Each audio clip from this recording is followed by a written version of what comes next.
Well, we're starting off on our next adventure, and it started off with, I don't know, a bang, A big windstorm.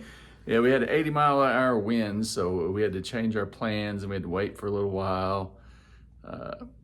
Our initial intent was to stop in Sweetwater, Texas, and at a lake and pitch a tent, but in 80-mile-an-hour winds, that doesn't fare too well. No. So we ended up renting a place further down the road in Abilene, and then we'll head out in the morning.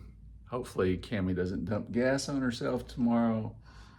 Yeah, I've already dumped gas on my pants, and we were waiting for his life jacket to get delivered. And as soon as we left Lubbock, got outside of town, a little doorbell alert went off. The life jacket was delivered. So we're starting off. He said he doesn't need a life jacket.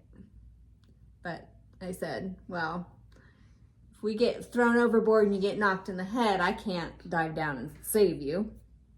I didn't know if she thought we were going to sword fight in the boat or what to knock me out. I don't know. Well, with that attitude, it might come to that.